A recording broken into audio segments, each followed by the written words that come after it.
मेरे साथ ऐसा क्यों हो रहा है भगवान परशुराम? मेरी विद्या, मेरा साहस, मेरा सामर्थ्य सब क्यों छूट रहा है मुझसे? ऐसा क्यों हो रहा है भगवान परशुराम? अंगराज कर्ण, भगवान परशुराम के शब्दों को स्मरण कीजिए। जो विद्या नीति के मार्ग पर चलकर प्राप्त की जाती है, संकट के समय में साथ छोड़ देती है। ये भगवान परशुराम का श्राप नहीं अंगराज, प्रकृति का नियम है। किंतु मैंने अथक श्रम किए थे विद्या प्राप्त करने के लिए वासुदेव। फिर मुझे क्यों मेरी विद्या का विस्मरण हो गया?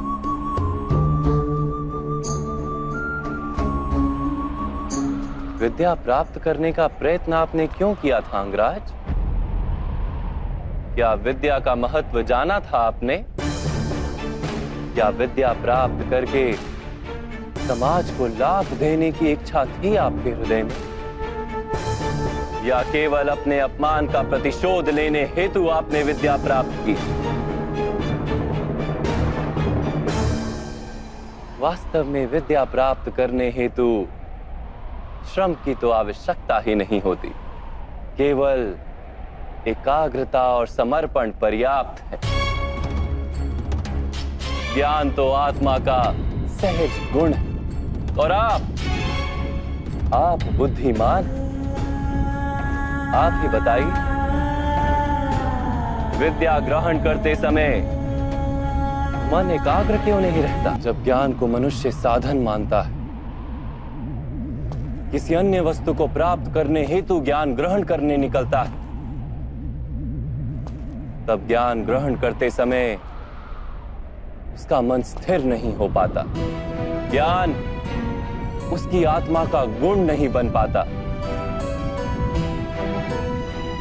जैसे रंग वस्त्र का अपना गुण नहीं होता, इसीलिए सूर्य प्रकाश में तपकर रंग छूट जाता है। जो व्यक्ति अमूल्य ज्ञान का मोल जानकर ज्ञान प्राप्त करता है, वो उत्तम बन जाता है। किंतु जो व्यक्ति कुछ और प्राप्त करने के आशय से ज्ञान प्राप्त करता है, वो जीवन भर श्रेष्ठ बनने की स्पर्धा में लगा रहता है, किंतु उत्तम नहीं बन पाता। आपने भी ज्ञान प्राप्त किया किसी आशय से। भगवान की शरण में रहकर भी आपका मन शांत नहीं हुआ। आप प्रतियोगिता करते रहे कहीं दूर बैठे अर्जुन के साथ। ज्ञान प्राप्ति का आपका आशय ही अनुचित था। तो इस विद्या का विस्मरण कैसे नहीं होता अंगराज? कैसे नहीं करता मैं प्रतियोगिता वासुदेव? कैसे समझौता कर लेता अपने जीवन के साथ? ये समाज निरंतर ही मेरी संभावनाओं को कुचलता रहा है, मेरी शक्ति को सम्मान नहीं दिया, मेरे स्वप्नों को स्वीकार नहीं किया, सदा ही सूत पुत्र कहकर अपमानित करता रहा है मुझे। ईश्वर की दी हुई संभावना मनुष्य का अधिकार है वासुदेव, और यही समाज किसी को उसके अधिकार से किस प्रकार वंचित कर सकता है? अवश्य ही ये घोर अपराध है राधे। जाति पाति का भेद करना और इन मिथ्या भेदों के आधार पर किसी मनुष्य को या समाज के किसी भाग को अधिकार से, अवसर से, संपत्ति से या सम्मान से वंचित रखना मानवता के विरुद्ध है। तो फिर मेरा क्या दोष है वासुदेव? यदि मेरे मन में असंतोष जन्मा, यदि मैंने प्रतियोगिता की, यदि मैंने बलपूर्वक अपना अधिकार प्राप्त करने का प्रयत्न किया, तो मेरा क्या दोष है वासुदेव? एक समय था अंगराज, जब कृतवीर के पुत्र कार्तवीर अर्जुन नाम के एक क्षत्रिय राजा ने महर्षि जमदग्नि की हत्या कर दी। महर्षि के पुत्र ने क्या किया जानते हैं आप?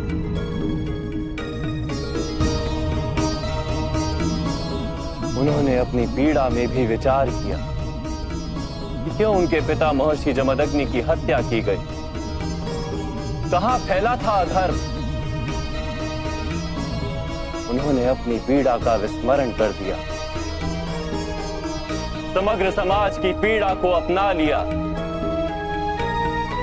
और अधर्मी क्षत्रियों का नाश कर समग्र आर्यवर्त को शुद्ध करने को जीवन मंत्र बना दिया। वो केवल प्रतिशोध लेकर बैठते तो आज भगवान परशुराम नहीं कहलाते।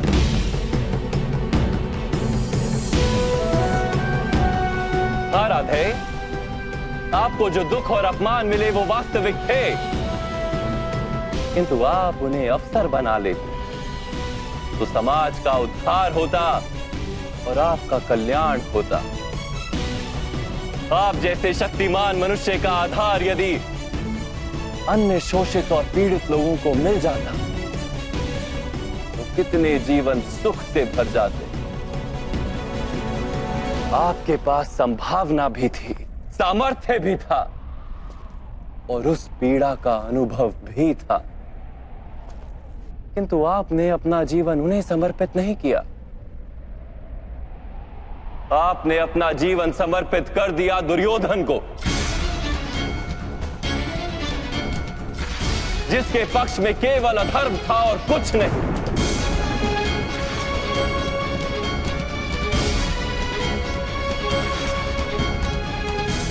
अब देखिए अपनी स्थिति, आप दुर्योधन के पक्ष में खड़े रहे, आप पांचाली के वस्त्र हरण जैसे पाप के भागी बने।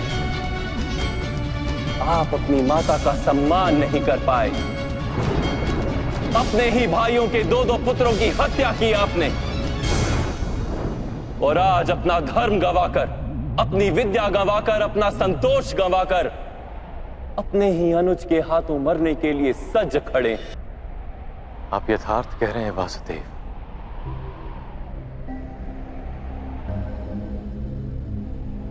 किंतु मैं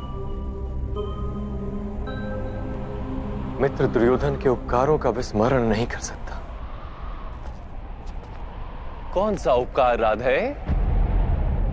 क्या आपसे मित्रता करने के पश्चात दुर्योधन ने समग्र हस्तिनापुर के सूतों और पीड़ित मनुष्यों को विद्या का अधिकार दे दिया? क्या उसने सारे पीड़ित और शोषित समुदाय को अपना लिया? नहीं,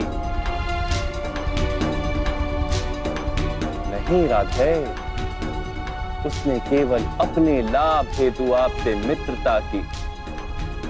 आपके हृदय में अर्जुन के प्रति जो प्रतिस्पर्धा थी, उसके कारण आपसे मित्रता की। यदि आपने अपने दुखों का त्याग करके समाज के दुखों को अपनाया होता तो दुर्योधन की मिथ्या मित्रता का सत्य आप जान पाते। यदि दुर्योधन के हृदय में उपकार की भावना होती तो आप उसके माध्यम से संसार के पीड़ितों को लाभ करवा पाते, वास्तव में उसे सारे अधर्मों और अपराधों से मुक्त करवा पाते। किंतु आपने सत्य जाना ही नहीं। आप पर किए गए उपकारों का वास्तव में कोई मूल्य ही नहीं था। मैंने जीवन भर पीड़ितों और वंचितों को दान दिया है वासुदेव। अपनी संपत्ति में से अपने पास कुछ भी नहीं रखा। धनदान का वास्तविक लाभ दानी को होता है, दान प्राप्त करने वाले को नहीं। आपने यदि अपने सामर्थ्य का उपयोग अपने जैसे पीड़ितों को स्वतंत्रता दिलाने के लिए किया होता तो सबको लाभ होता राधे। आप कहते हैं कि समाज ने आपकी संभावनाओं का नाश कर दिया, किंतु ईश्वर द्वारा दी गई उन संभावनाओं का मूल्य तो आपने जाना ही नहीं।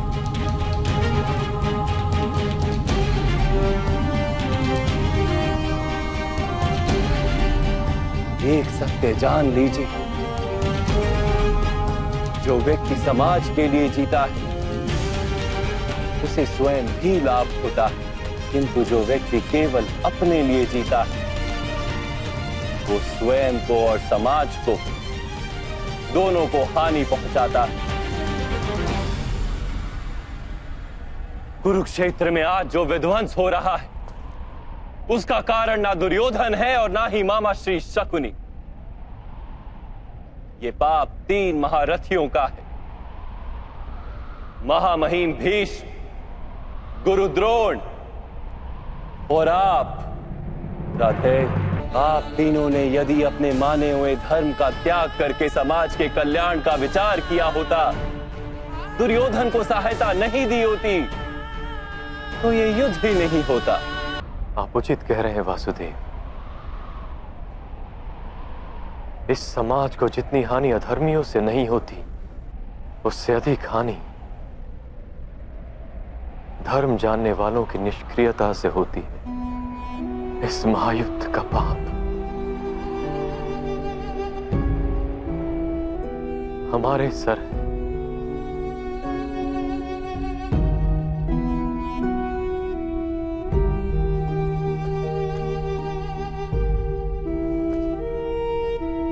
अब समय है राधे, अपने दुखों को भूल जाइए, अपने अधर्म का त्याग कीजिए और अपनी मृत्यु को स्वीकार कर लीजिए। इसी में समाज का और आपका कल्याण है राधे।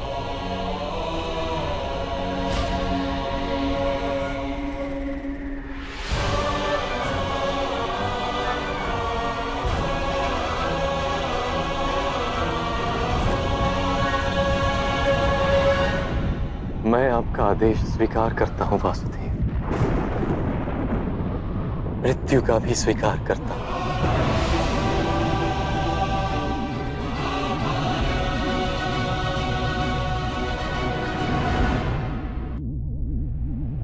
मेरी माता कुंती से कहिएगा कि वो मुझे क्षमा कर दे, और पांचाली से कहिएगा मैंने अपना रक्त बहाया है, उसके अपमान के लांछन को धोने के लिए। बस एक प्रश्न है वासुदेव, क्या मेरे सामर्थ्य का परिचय कभी भी नहीं हो पाएगा?